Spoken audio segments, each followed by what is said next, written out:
Hello दोस्तों, good morning. नमः संस्कृताय आप सभी का यस क्लासेस 1 में स्वागत है। दोस्तों आज हम लेकर उपस्थित हुए हैं जो महाकाव्य कवि कालिदास है, उनका सामान्य परिचय। कालिदास की रचनाएं कितनी हैं, उनका जन्म कब हुआ था, कहाँ हुआ था, उनके बारे में सामान्य परिचय। ठीक है दोस्तों, तो आइए आज हम पढ़ते हैं महाकवि कालिदास का सामान्य परिचय। ठीक है, इनका जो समय है, कालिदास जो है, महाकवि कालिदास का समय, उनका वह कब जन्म हुए थे, उनकी समय क्या है दोस्तों। तो इनका समय है प्रथम शताब्दी ईसा पूर्व। क्या है दोस्तों? प्रथम शताब्दी ईसा पूर्व। प्रथम शताब्दी ईसा पूर्व। क्या है दोस्तों? प्रथम शताब्दी ईसा पूर्व इनका जन्म है। ठीक है, महाकवि कालिदास का समय है प्रथम शताब्दी ईसा पूर्व है। इनकी पत्नी का क्या नाम था? महाकवि कालिदास की पत्नी का क्या नाम था दोस्तों? तो विद्योत्मा नाम था। क्या नाम था? विद्योत्मा नाम था।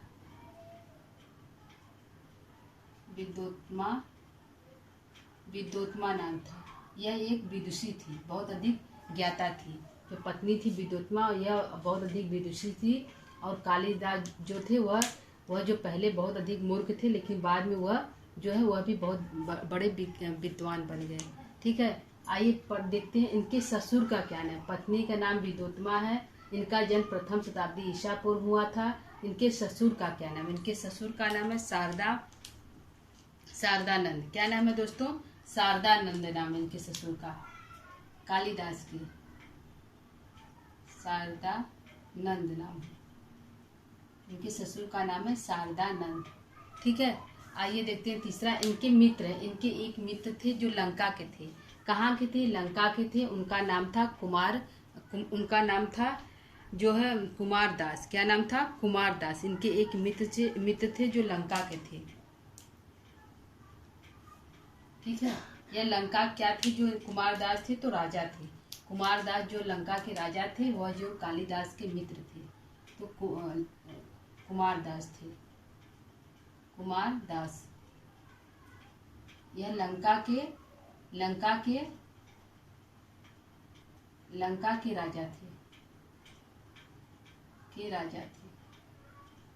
के राजा थे। नाम था कुमार दास। यह कालिदास के मित्र हैं। तो कालिदास का जन्म प्रथम शताब्दी ईसा पूर्व। पत्नी का नाम विद्योत्मा, ससुर का नाम शारदानंद और मित्र का नाम कुमार दास था। यह लंका के राजा थे। जन्म स्थान इनका क्या? इनका जन्म स्थान कहाँ पर है दोस्तों? तो कुछ लोग इनको उज्जैनी मानते हैं, कुछ लोग कश्मीरी मानते हैं। तो दोस्तों आइए देखते हैं कि इनके अधिकांश जो विद्वान हैं इनको मानते हैं कि उज्जैन के रहने वाले हैं, क्योंकि इनके जो आश्रयदाता थे विक्रमादित्य, वह उज्जैन के राजा थे। विक्रमादित्य थे तो उनके ही 9 रत्नों में से जो कालिदास एक थे। इसलिए कहा जाता है कि जो कालिदास का जन्म स्थान है उज्जैनी ही है। ठीक, कहाँ है? उज्जैनी ही है। इनका जन्म स्थान क्या है? उज्जैनी है।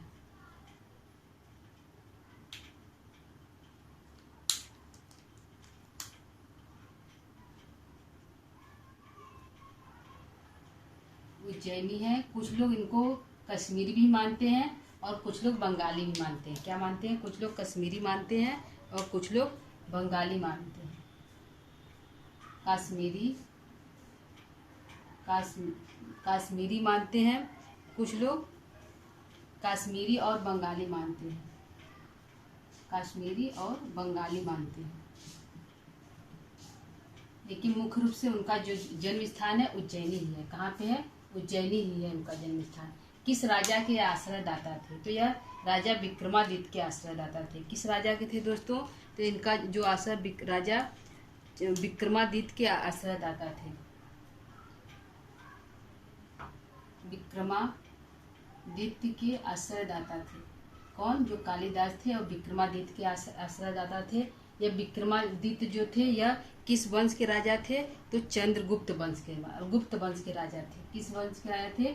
गुप्त वंश के राजा थे। गुप्त वंश। इनका बाद में नाम पड़ गया चंद्रगुप्त विक्रमादित्य। क्या नाम पड़ गया? चंद्रगुप्त विक्रमादित्य। इनका पूरा नाम है दोस्तों चंद्रगुप्त विक्रमादित्य। इनका पूरा नाम है चंद्रगुप्त विक्रमादित्य।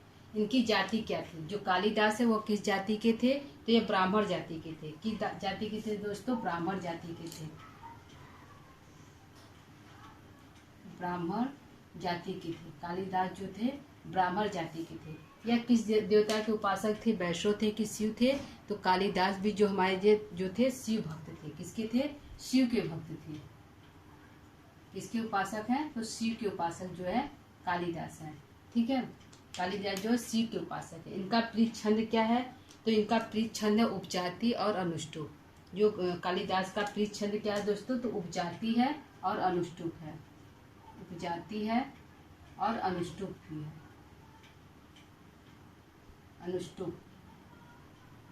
अनुष्टुप और उपजाति इनकी जो है प्रिय छंद है। इनका प्रिय अलंकार क्या है दोस्तों? तो उपमा कालिदास से इनका जो है प्रिय अलंकार है। तो उपमा के लिए प्रसिद्ध है कालिदास। इनका प्रिय अलंकार दोस्तों हो गया उपमा। क्या हुआ? उपमा इनका प्रिय अलंकार है। इनकी रीति क्या है? या किस रीति के कवि थे? तो ये वैदर्भी रीति के कवि थे। किस रीति कवि थे दोस्तों? ये वैदर्भी रीति के कवि थे। कालिदास जो थे वो वैदर्भी रीति के कवि थे। इनका गुण क्या है? तो प्रसाद गुण है। क्या है? प्रसाद है। प्रसाद गुण है। ठीक है दोस्तों,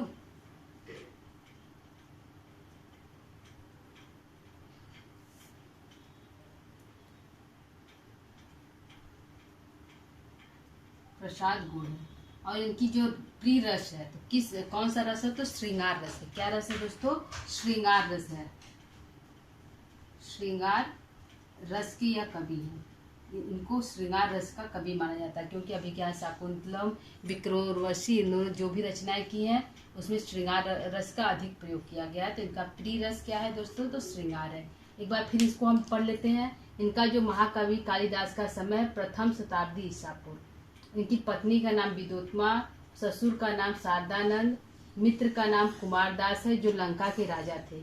इनका जन्म स्थान उज्जैनी है। कुछ लोग इनको कश्मीरी मानते हैं और कुछ लोग इनको बंगाली मानते हैं।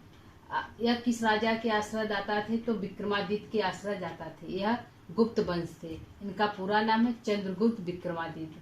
इनकी जाति क्या थी? तो जाति जो थी ब्राह्मण जाति के जो कालिदास थे। किस जाति के थे? ब्राह्मण जाति के कालिदास थे। यह शिव भक्त थे। इनका प्रिय छंद उपजाति है, अनुष्टुप भी है। यह उपमा के लिए प्रसिद्ध है, अलंकार के लिए। इनकी रीति वैदर्भी है और प्रसाद गुण है। और दोस्तों यह इनका प्रिय रस क्या है दोस्तों? तो श्रृंगार रस है। ठीक है, आइए रचनाएं देखते हैं कालक्रम के अनुसार। मतलब इनकी जो रचनाएं हैं कालक्रम से हैं। तो इनकी जो इन्होंने मुख्य रूप से 7 रचनाएं लिखी। कितनी लिखी हैं? 7 रचनाएं मुख्य रूप लिखे। 7 रचनाएं हैं। 7 रचनाएं हैं। इनका मुख्य रूप से 7 रचनाएं हैं, जिनमें से 3 इसमें से है, 3 इसमें नाटक है, 2 महाकाव्य है और 1 खंड काव्य है और गीति काव्य है। ठीक है दोस्तों, तो यह जो ऋतु संहार है यह गीति काव्य है। क्या है? गीति काव्य है। इसमें जो है यह गीति काव्य है। इसमें जो है 6 ऋतुओं का वर्णन है। कितने ऋतुओं का वर्णन दोस्तों? 6 ऋतुओं का वर्णन है। 6 ऋतुओं का वर्णन है।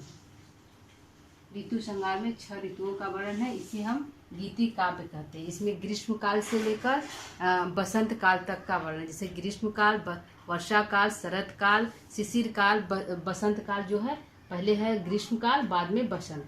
जो किस ऋतु से प्रारंभ होता है ऋतु संहारम?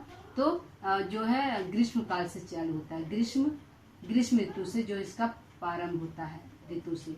और अंत किससे होता है? प्रारंभ जो है ग्रीष्म ऋतु से होता है। अंत जो है बसंत ऋतु से होता है। किससे होता है? अंत जो है बसंत ऋतु से होता है।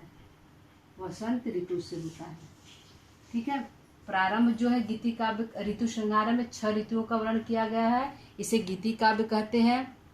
इसका जो प्रारंभ है तो ग्रीष्म ऋतु से प्रारंभ होता है। अंत जो है 6वां ऋतु है बसंत ऋतु। पहला ऋतु ग्रीष्म ऋतु और 6वां ऋतु दोस्तों बसंत ऋतु है। ठीक है, आइए देखते हैं कुमार संभव। कुमार संभव जो कालिदास का यह महाकाव्य है। क्या दोस्तों? यह जो है महाकाव्य है। कुमार संभवम क्या है दोस्तों, तो यह एक महाकाव्य है, महाकाव्य है। ठीक है, यह महाकाव्य है। इसमें कितने अंक है, तो इसमें जो है 17, क्योंकि महाकाव्य है तो सर्गों में विभक्त है दोस्तों। इसमें 17 सर्ग है। कितने सर्ग है, 17 सर्ग है। 17 सर्गों में विभक्त है, तो 17 सर्ग इसमें है। इसमें जो है कुमार संभवम जो है महाकाव्य है, 17 सर्ग है। यह कालिदास की दूसरी रचना है। पहला रचना ऋतु संहार में, दूसरा रचना जो है रचनाएं उनकी कुमार संभवम है।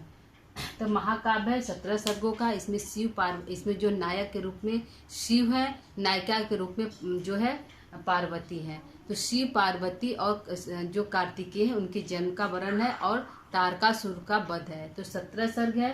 तो 11वें सर्ग में जो है कुमार संभवम का जो है कुमार कार्तिकेय का जन्म होता है। और जो 17वें सर्ग है, जो 17वां सर्ग है, उसमें जो है जो तारकासुर उसका वध होता है। ठीक है दोस्तों, 11वें सर्ग में कुमार कार्तिकेय उनका जन्म होता है, और 17वें सर्ग में जो है तारकासुर का वध होता है। ठीक है दोस्तों, यह हमारा हो गया कुमार संभवम। अब है मालविका अग्निमित्रम। यह 5 अंकों का नाटक है। क्या है दोस्तों, 5 अंकों का नाटक है। 5 अंकों का नाटक है। यह 5 अंकों का नाटक है, मालविका अग्निमित्रम। इसमें मालविका और अग्निमित्रम जो है, मालविका जो है नायिका है, अग्निमित्र जो है नायक है। दोनों का प्रणय प्रेम है। पहले प्रेम करते हैं, फिर जो है विवाह करते हैं। तो प्रेम और विवाह तक का जो घटनाएं हैं इस नाटक में मालविका अग्निमित्र में वर्णित है। 5 अंकों का है दोस्तों, नाटक है। मालविका जो है नायिका है, अग्निमित्र जो है नायक है। क्या है, मालविका जो है नायिका है, मालविका नायिका है, नायिका है, और अग्निमित्र जो है नायक है। अग्निमित्र नायक है, नायक है। दोनों का जो है पहले प्रेम होता है, प्रेम प्रणय है, उसके बाद विवाह तक की जो कथा है इसमें इस नाटक में वर्णित है। यह जो दोस्तों 5 अंकों का है। क्या है, पूछेगा मालविका अग्निमित्रम कितने अंकों का, 5 अंकों का है। और कालिदास की तीसरी रचना है। पहला रचना जो ऋतु संहार में, दूसरा कुमार संभवम है, और तीसरा जो है मालविका अग्निमित्रम है। चौथा जो हमारा है दोस्तों विक्रम उर्वशी। यह भी नाटक है। यह नाटक है, लेकिन इसको त्रोटक के अंतर्गत रखा गया है। किसके अंतर्गत, त्रोटक के अंतर्गत इसको रखा गया। यह त्रोटक है। ठीक है, यह त्रोटक है, त्रोटक के अंतर्गत रखा गया। इसमें भी 5 अंक है। क्या है, 5 अंक है। यह जो है विक्रम उर्वशी दोस्तों, यह जो है ऋग्वेद में पुरूरवा और उर्वशी की कथा वर्णित है।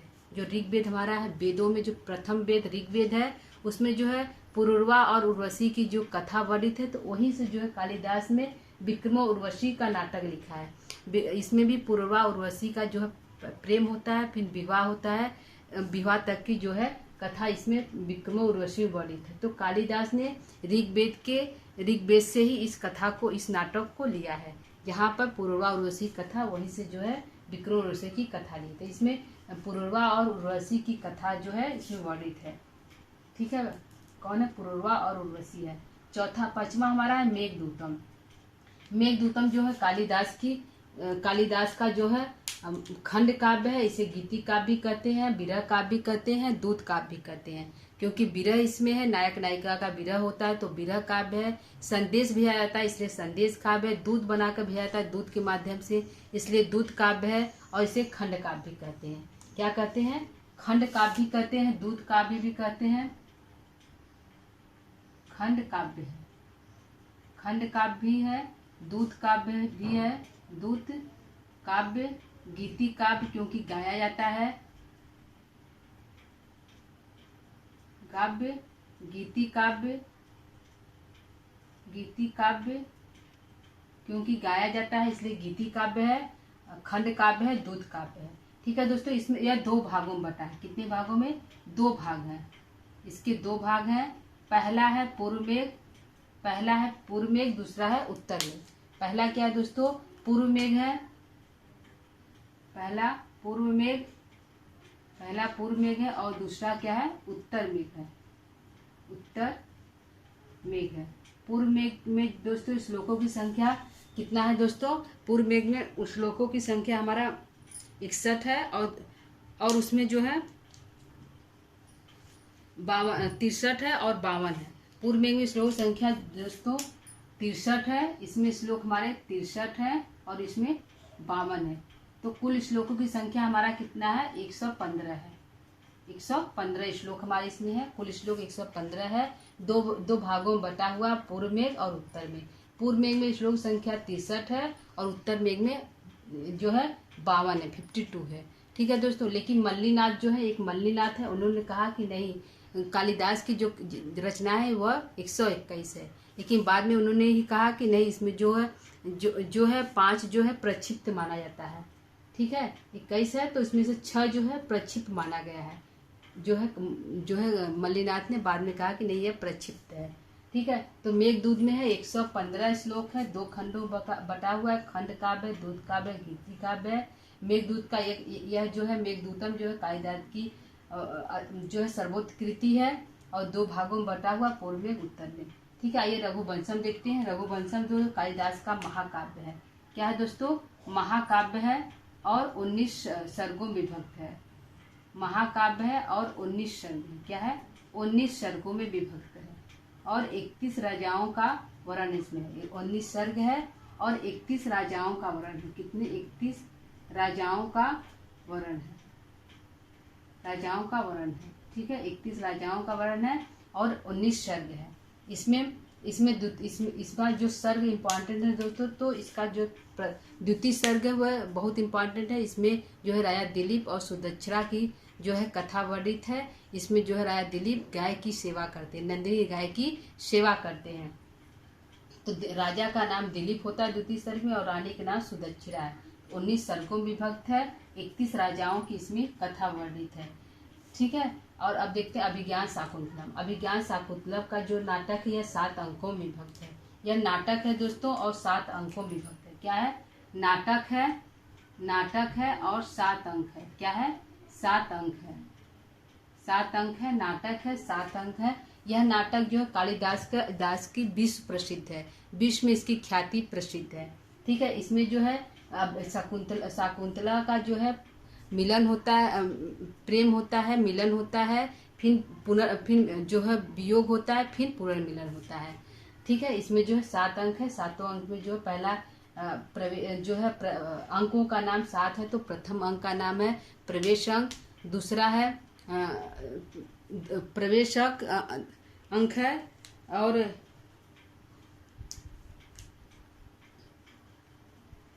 ठीक है। तो इनके दोस्तों 7 अंकों की इसमें कथा है। तो जो अभिज्ञान शाकुंतलम है 7 अंकों की कथा है। इसमें राजा दुष्यंत नायक है, नायिका के रूप में जो है शकुंतला है। राजा दुष्यंत नायक है। क्या है? राजा दुष्यंत नायक है और शाकुंतला नायिका है। शाकुंतला नायिका है। क्या है दोस्तों? शाकुंतला नायिका है और नायक दुष्यंत है। ठीक, इनके पिता का नाम जो है कर ऋषि जो पालित पिता है और माता का नाम जो है मेनका है। और विश्वामित्र जो इनके जन्म देने वाले पिता है विश्वामित्र हैं और जो है माता जो है मेनका है और जो पालित पिता है जिन्होंने इनका पालन पोषण किया शकुंतला का वह ऋषि कर्म है। ठीक है, तो यह अभिज्ञान शाकुंतलम दोस्तों 7 अंकों में विभक्त है। तो जो रचनाएं हैं कालिदास की क्रम से है, पहले ऋतु संहारम है, दूसरा कुमार संभवम है, तीसरा मालविका अग्निमित्रम है, चौथा विक्रम उर्वशी है, 5वां मेघदूतम है, 6वां जो है रघुवंशम है, 7वां जो है विज्ञान शाकुंतलम है। ठीक है दोस्तों, इसमें कथा वर्णित है कि जो विद्वत्मा है वह बहुत विदुषी थी, बहुत विद्वान थी। तो उसको जब पता चलता है कि उसका जो पति है वह विद्वान नहीं मूर्ख है, तो उसने जो है कालिदास को घर से मतलब खिड़की से गिरा देती है, धक्का दे गिरा देती है। और कालिदास जी जाकर जो एक मंदिर रहता है काली माता का, उसके मंदिर में गिरते हैं, जिससे कि कुछ समय के बाद उनको जो ज्ञान की प्राप्त होती है। वह भी बहुत बड़े विद्वान बनकर वापस अपने घर लौट के आते हैं। वापस अपने घर लौट के आते हैं तो दरवाजा उनका बंद रहता है। तो वह जो है बाहर से ही आवाज देते हैं कि अनावृतम कपाट द्वारम देहि। अनावृतम कपाट द्वारम देहि, यह किसकी कथन है दोस्तों? तो कालिदास का है। ठीक है, जो कहते हैं दरवाजा खोलो, क्या बोलते हैं, अनावृत कपाटम द्वारम देहि, यह कालिदास का कथन है। कालिदास बोलते हैं कि दरवाजा खोलो, ठीक है, कालिदास बोलते हैं कि दरवाजा खोलो।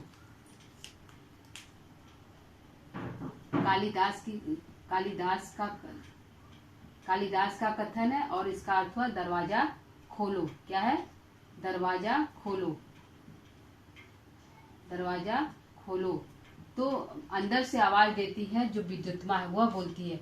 जो कालिदास बोलते हैं अनावृत कपाटम द्वारम देहि, तो अंदर से आवाज आता है कि अस्ति कश्चित वाग विशेष।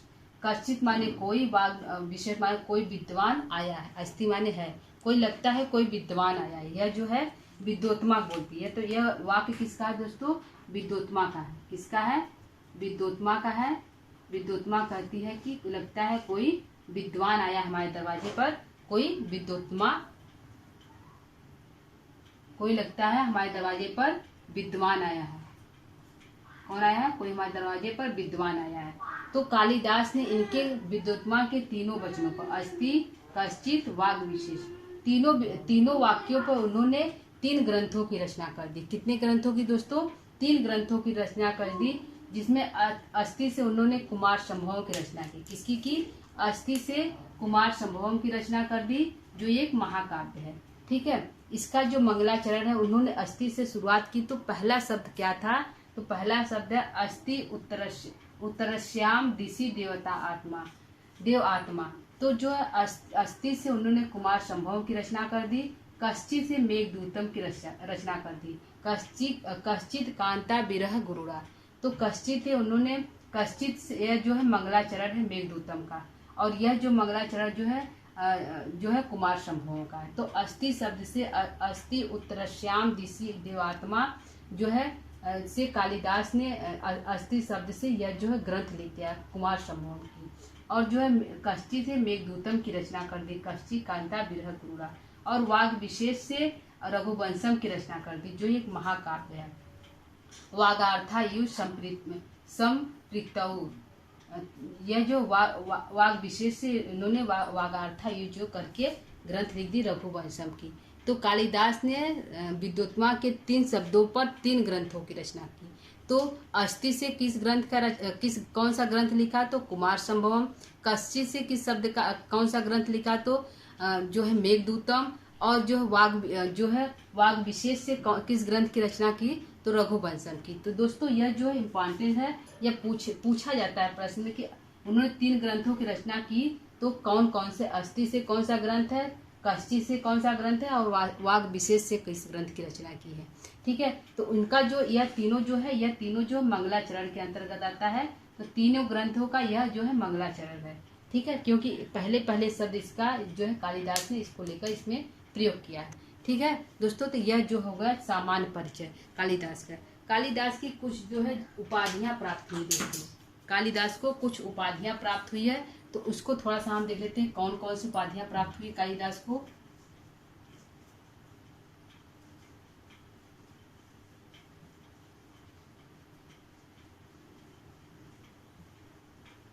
कालिदास की उपाधियां हैं, तो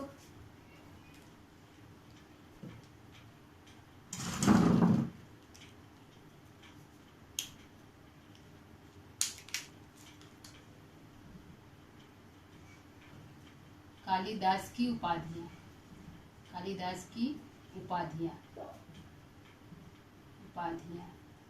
तो कालिदास की उपाधियां कौन कौन सी दोस्तों, इनको कौन कौन सी उपाधि मिली, तो इनको मिला है, इनको पहली उपाधि मिली है दोस्तों दीप शिखा कालिदास। क्या मिला है, दीप शिखा कालिदास। पहला है दीप शिखा कालिदास। जब कालिदास यह जो उपाधि मिला है, तो यह जो उपाधि है दोस्तों किस ग्रंथ में मिला है, कहाँ पे मिला है, दीप शिखा कालिदास की जो उपाधि है कालिदास को कहाँ मिला है, जो कालिदास ने जब रघुवंशम की रचना कर रहे थे, आज की जो शादी जो विवाह होता है, वहाँ पे जो है कालिदास ने दीप शिखा शब्द का प्रयोग किया है। तो इसलिए कालिदास को दीप शिखा की उपाधि प्राप्त हुई दोस्तों। किस ग्रंथ से? तो रघुवंशम ग्रंथ से। किस ग्रंथ से दोस्तों? तो रघुवंशम ग्रंथ में इनको मिला है दीप शिखा की उपाधि। रघुवंशम जो है ग्रंथ है, वहां पे मिला है दीप शिखा की उपाधि। इनको एक उपाधि और मिली है दोस्तों, उसको देखते हैं। दूसरी उपाधि इनकी कौन सी है? तो दूसरी उपाधि इनको प्राप्त है कवि कुल गुरु। क्या है? कवि कुल गुरु। कवि कुल गुरु, इनको ये भी कहा जाता है कवि कुल गुरु की उपाधि प्राप्त है। और है कविता कामनी, और है कविता कामनी विलास। क्या है? कविता कामनी विलास भी इनको, कविता कामनी विलास की उपाधि भी प्राप्त है कालिदास को। कालिदास को कविता कामनी विलास भी कहा जाता है, कवि कुल गुरु भी कहा जाता है, और दीप शिखा कालिदास भी कहा जाता है कालिदास को। ठीक है, इनके जो उपाधि प्राप्त है। इनको रघुकार भी कहा जाता है। क्या? क्योंकि रघुवंशम की रचना की थी, इसलिए इनको रघुकार भी कहा जाता है। कालिदास को रघुकार भी कहा जाता है। उपमा सम्राट जो है, क्योंकि उपमा कालिदास के लिए प्रसिद्ध है, उपमा के लिए प्रसिद्ध है, तो उपमा सम्राट भी कहा जाता है। उपमा सम्राट भी कहा जाता है कालिदास को। उपमा सम्राट कालिदास को कहा जाता है।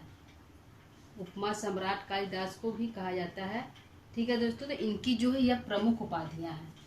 कितनी उपाधि? दीप शिखा कालिदास की उपाधि है, कुल गुरु है, कविता कामनी विलास है, रघुकार है, और उपमा सम्राट जो है कालिदास की, यह 5 उपाधियां कालिदास को प्राप्त है दोस्तों।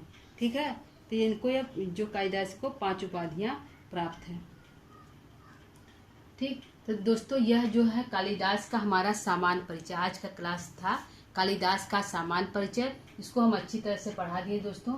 तो दोस्तों आज का हमारा क्लास आप लोग को कैसा लगा? यदि आप लोग को अच्छा लगा तो आप कमेंट करके हमको बता सकते हैं, और यदि आपको हमारा ये पढ़ाना अच्छा लगा, समझ में आ रहा है, तो आप कमेंट भी शेयर कर सकते हैं, लाइक कर सकते हैं, और जो है सब्सक्राइब भी कर सकते हैं। ठीक है दोस्तों, तो क्लास को यहीं पर हम विराम देते हैं। कल हम इसके आगे का जो भाग है मेघदूतम, उसको लेकर उपस्थित होंगे, उसका सामान्य परिचय लेकर उपस्थित होंगे। तब तक के लिए दोस्तों आज के क्लास को विराम देते हैं। तब तक के लिए नमः संस्कृताय।